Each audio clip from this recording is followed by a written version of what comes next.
everyone. This is Paula Aragone, and welcome to our podcast. Joining us today, we have attorney Cheryl Barrett from Ferruzzo. I should say attorney extraordinaire, right? Cheryl and I, we've been working together for, I would say, over 15 years, and we've collaborated in matters of probate, trust, and the reason she's here today is because she's an expert in her field, and we want to hear from you. And so, Cheryl, why don't you tell us a little bit about yourself and your background in estate planning and probate law? Happy to do that.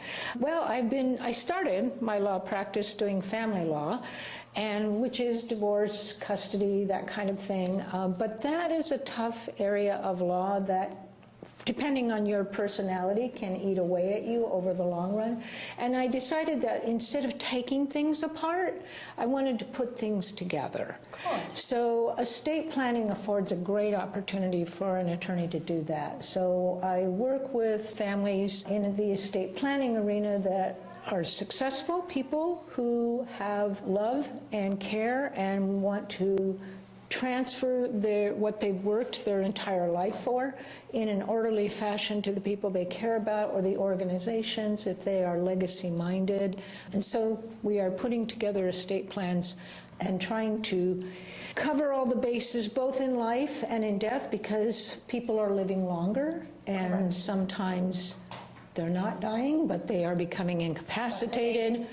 We're seeing a big uptick in that. Okay, and so you have a Juris Doctorate from Pepperdine University, and you joined Ferruzzo in 2003 after having your solo practice, and right. You're a big part of that law firm, and everybody knows you, of course.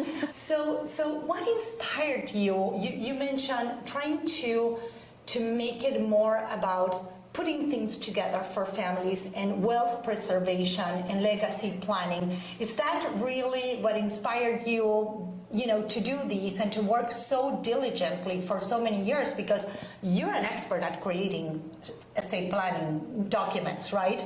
Well, thank you. Yeah, I mean, that's the thing. After a background of tearing families apart, putting things together and doing it in a meaningful fashion. And you mentioned wealth preservation. A lot of times people will come in and they'll talk and they'll say, well, here's what I want to do, but I don't know how to do that. I don't know how to get there. I love my son, but his daughter, or I love my daughter, but her husband, or with very serious problems, drug addiction or some other kind of substance abuse where they're worried about it. How do we do that? Also, this is a very litigious state. Maybe the family's fine and all the members are wonderful, but there's always the fear of, what if my child is in a car accident and it's their fault? Nobody gets up and says, I think I'll have an accident today. But what if they do? Then the creditor can go after the assets, so how can we protect that? And so we're able to help them with that. A lot of people, especially in Orange County, do have a lot of real estate. Yes. So there's some asset protection. I don't do LLCs, but my firm does, so. And that was one of the questions. Overview of what Ferruzzo can provide to a client is from, estate planning, probate litigation, and then you can have asset protection. You can also have trust administration, right? What are the most, the services, an overview of the services that Ferruzzo provides? Sure. In the estate planning arena, we have the basic estate planning and then the advanced planning for people who have estates that would be taxable. Currently, that would be anybody with over $27 million. That could change to as low as $18 or $19 million in the fairly near future. We don't know. And then for people who didn't plan, or who didn't plan well, then we have a practice that would entail probate. So I am involved in probate as well. We have conservatorships, as I mentioned, for people that didn't plan well, or even sometimes good plans. There can be what I call the twilight zone area, where there could be, for example, we've got an excellent plan, but the client is incapacitated but doesn't want to acknowledge that they're incapacitated. Correct. That can lead to a conservatorship. Yeah, we're seeing lots of cases of early dementia. We're seeing a lot of cases of people that didn't think it was going to happen, and it came too soon. Sure, it can happen. So we have that. Trust administration, you mentioned, a lot of the audience might not know what that is.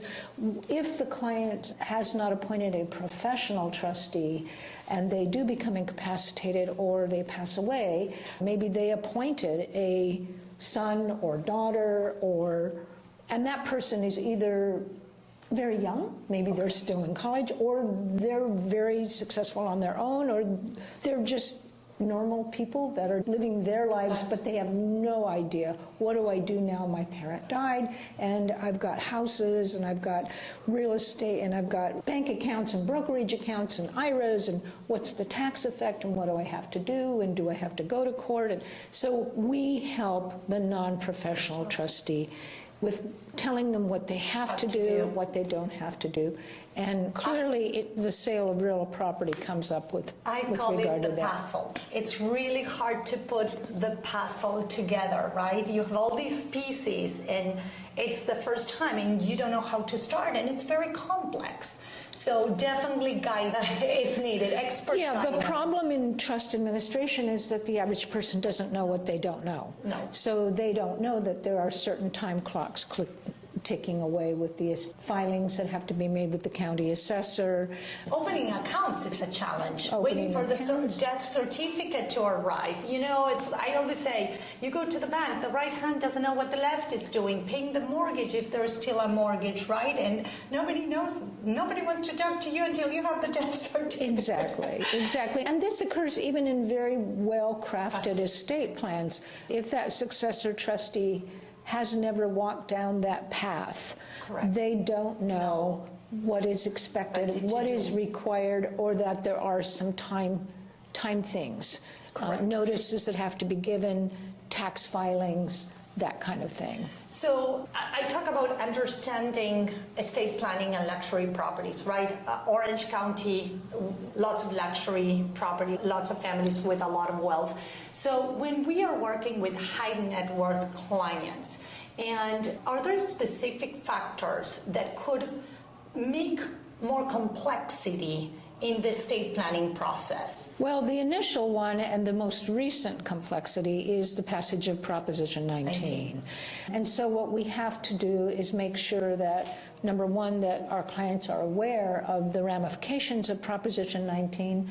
For some people, that will mean making sure that there's going to be someone that will move into the primary residence, or just coming to grips with the fact that nobody's going to do that, and what will the tax result be as a result of that. There are some things that are more advanced, a department that LLCs that can be formed where properties can be put in and things can be done to avoid. Yeah. A lot of people call it Proposition 19, the death tax, right? Because truly in California, that's true. Yes. That's what they call it, right? So, and then, we deal with a lot of clients that have multiple properties across different states, even out of the country. How does that impact estate planning? So that's an excellent question, and we are seeing more and more of that. First of all, if you have a living trust, all of the states will recognize that trust. Okay. So we could do a trust in California and your California trust could own your Hawaii property, your Texas property, and it won't be a problem. It will avoid probate in all of those states. However, a United States trust cannot govern the disposition of an out-of-country property. So we will typically recommend that the client obtain counsel in that country. Absolutely. Yep. It's so important. I know that because we're from Argentina. There you go. There you go. And so even our wills, I just drafted one this week that is because my client is in Thailand. Oh. And she has assets in Thailand, and she just did her Thailand will. So now I'm doing a new will. I'm not calling it the last will, but we are saying this will govern the United States assets only. Makes sense. Yeah. Makes sense. So, one of the things that, with our clients, we always say, my clients value privacy. Who doesn't value privacy, right? Hard to come by these days. So one of the things I wanted to ask you in terms of property and privacy. How do we protect privacy and property? Because when we're dealing with probate, we know that now luxury properties or any assets you have are targets, scrutiny from everyone. The minute you file something at the court, on probate court, everybody knows there was a death, everybody knows the asset, the value of the asset, and we have all these people coming after either the successor trustee or in the case of a probate, the executor of the estate, and they're trying to get them to sell for less, they're trying to take advantage of them, these people are getting bombarded with calls. It's very true. And so, yes, it's not just TMZ who is sitting at the courthouse. You will see that there are a number of agencies, credit reporting agencies, all kinds of agencies. I don't know if they just sit there and have popcorn and drink their soda all day long while they watch the probate filings. But for sure, this is a very real thing, and it is one of the advantages of having a revocable living trust, because then there isn't a probate, there isn't that kind of scrutiny. I realized through my career, and that's why I'm so passionate about telling everybody to do their trust, and I'm so passionate about my practice, is because I realized early on that all these people were telling the heirs of an estate, don't do anything, we'll take everything, we'll just give you cash, you don't have to dispose of any property. And they were paying pennies on the dollar rather than having a trust where your attorney could say, okay, here's an expert, get the correct opinion and get market value for your property. And now when we are referred by the attorneys on a probate, we're having to fight with all these vultures that are out there. I mean, unfortunately, and especially in the United States, probably in other countries, but for sure in the United States, death is expensive. The estate is going to lose some money in the process of administration. The question isn't an if, it's a how much. Yes. And so there's what we could call silly money if you go through the probate process. The thing about probate is that the lawyer's fee is already set in statute. Correct. It's in the legislature. I don't have to negotiate with you what my fee will be. Correct. It's the law. Correct. And it's a percentage, and it's not even an easy percentage like anything else in probate. Nothing's easy. It's a graduated percentage based on the gross value of the estate. So, for example, let's say you have a house that's worth $1.2 million, but you owe $900,000 on the house. So you think, well, I really only have equity of $300,000, so the lawyer fee would be capped at no. It's on the $1.2 million. Don't forget who wrote the law. It was the lawyers. All right. So, yeah, the probate fee is based on the gross value of the estate. They ignore debts. They ignore mortgages when they're calculating the fees. And again, great point. When you're doing the trust, you are doing wealth preservation. You know what to gift. You're planning. You take advantage of what the law is and what the gifting taxes, right? Right. And you plan accordingly. So yes, and it doesn't mean that your trustee is not entitled to a fee, but if your trustee is your child, they're probably not going to take the fee. Right. The quote-unquote reasonable fee that the trust allows for, it is a far cry from the probate fees, and the attorney fees are much, much, much reduced. The other thing, just in passing, Paula, I will say that almost right now, as insulting as the monetary expense is the time factor. Oh, yeah. And this was bad pre-COVID, where probate was a very, very time-consuming if someone came in. And I have a whole department dedicated to probate. We were still estimating about a year.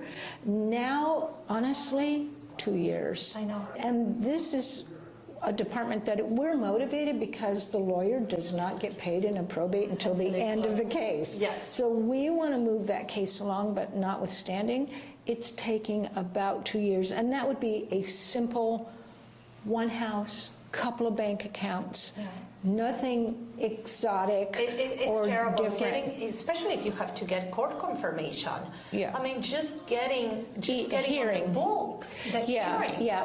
And the reason for that had to do with the fact that when COVID hit, the courts shut down, and then they were shut down from middle of March till almost the end of August. And you would not think that would be that drastic, but you have to understand that in the United States, Sixth Amendment to the U.S. Constitution, there is a right to a speedy criminal trial. Correct. Criminal trial. And so when the court reopened, they had to borrow a medical term, they had to triage. Yes. So all criminals at the front of the line, civil, dead people that don't vote, unless you're in Chicago, they're in the back of the line. And so true. And so the courts, I mean, they were moving As quickly as they could. they were putting all the judges in criminal courts that maybe they had no criminal experience. Too bad, now you do. And so So true. yeah, and so it has caused just to give you an idea, when the court shut down in March, by April, they were backlogged 1,200 trials and 50 hearings in a month. Wow. Because you remember, these were all the courts Yes. in the whole county that were shut down. That is crazy. So avoid probate. Avoid Get your probate. trust done. Yes. You know, again, we've worked for, oh my God, in countless matters, but, you know, would love to know, what do you think, how can an agent, a real estate luxury agent like myself, collaborate with an expert like you? Give us a couple of examples of times that were maybe a probate and a trust that we did that was memorable or impactful, like the one we had with, I don't know, 22 beneficiaries. Remember that one? We had a probate with That, and they were all in the Netherlands, I think. Yes. Yeah. And that was a case where, unfortunately, this was a very young man who passed away, and so he was mid to late 30s, Yes. I believe, and so had not done an estate plan, didn't have children, so no motivation. Yes, to get one done. He thought. And yeah, so we had to go to genealogy experts and find closest living heirs, which were in the Netherlands. And there were 22 of them. So that took a bit of time. But the beauty of working with someone such as yourself, here we had an executor, an administrator, who lived on the other side of the country. And while my client was quite brilliant, actually an attorney herself and also a pharmacist, if you can imagine, quite a combination. So my point being, quite a very educated, intelligent Yeah. woman, but she was on the other side of the country and she was in her late 80s. So to have someone here that she could rely on, such as yourself, and be able to speak her lingo and explain things to her. And do all the things we And did. do all the because things. we took the property, we got it completely. Well, if you recall, this young man died because he had a substance abuse problem, and the house was in horrible condition. That's the worst case I've ever given you in that regard. This was a property that needed a lot of work. We go from the multi-million-dollar estate on a trust matter to a probate property that was in disarray. And it wasn't.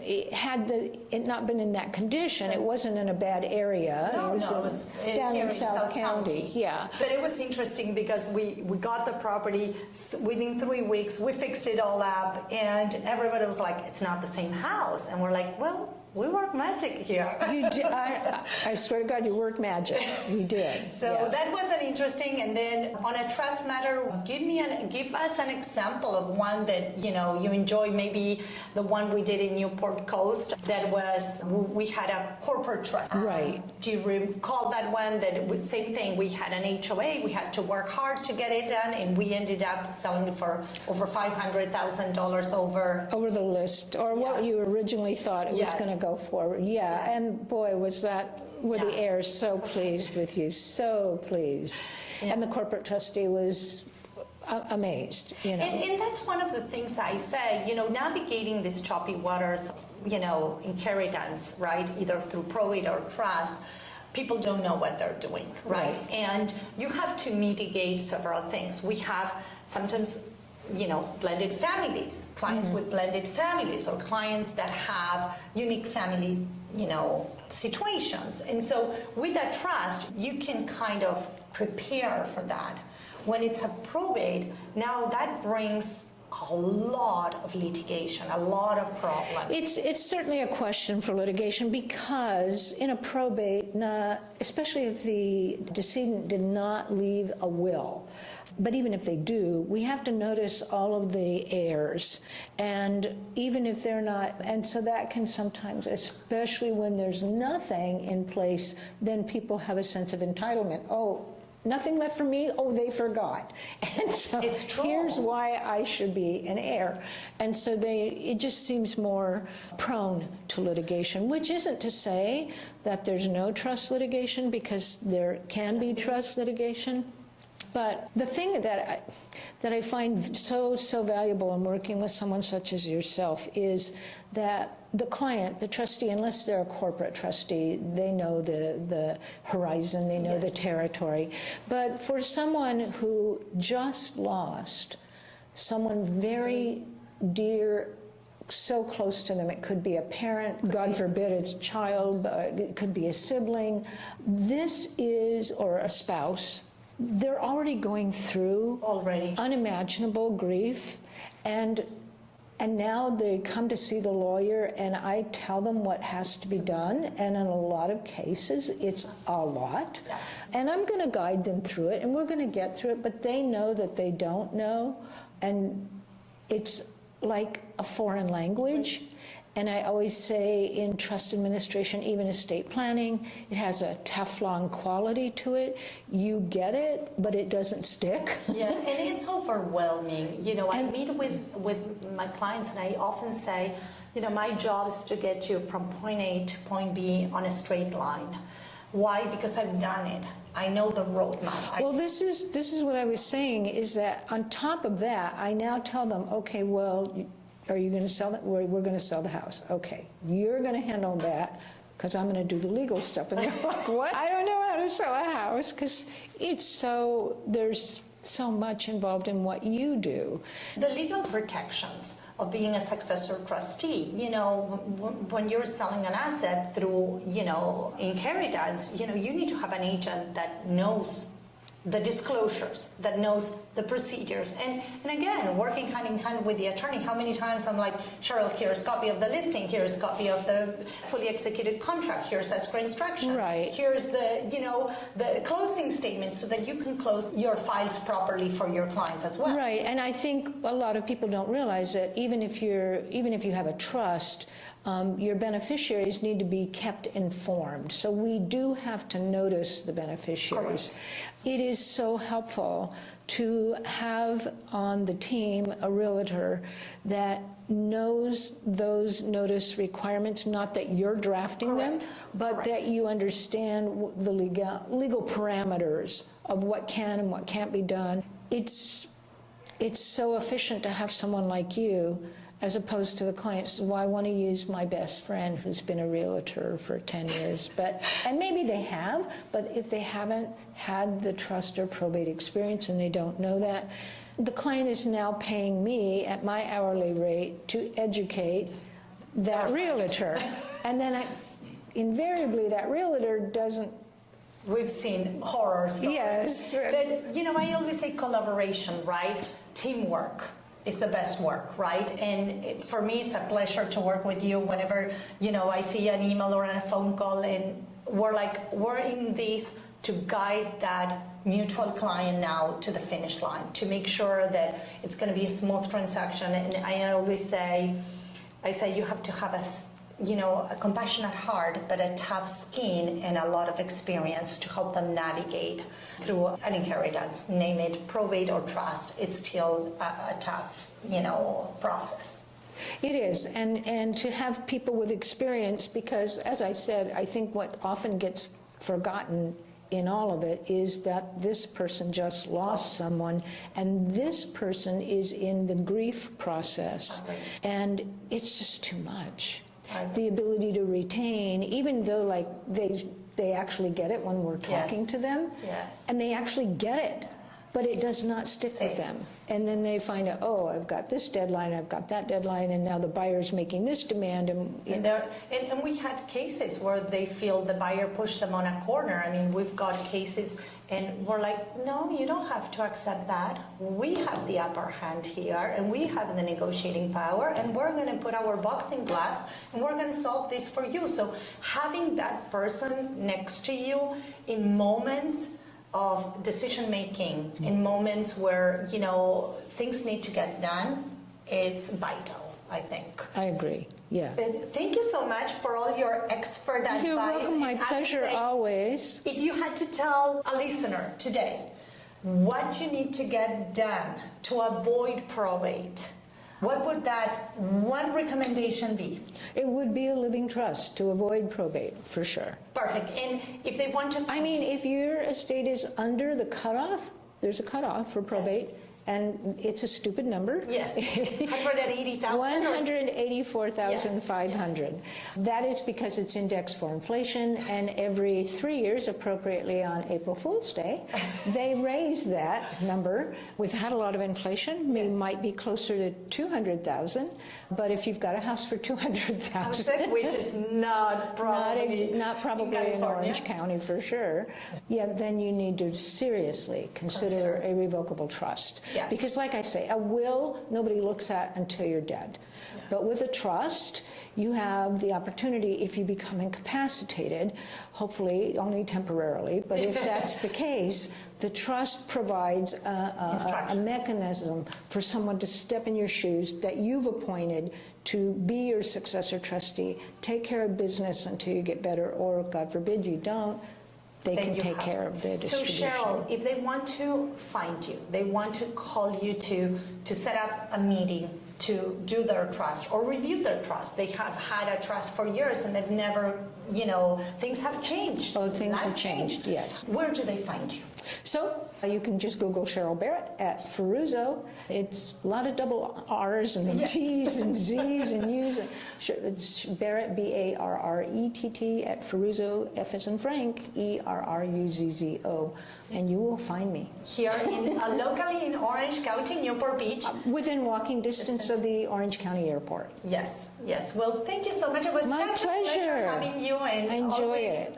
Amazing recommendations and expert advice. I love what I do, and so I'm always able to talk about it. I know, it's our passion. And yes. we get together for dinner or lunch, or we are always talking about probates, trust, death, and wealth, and real estate. Death and taxes. I'm a great date.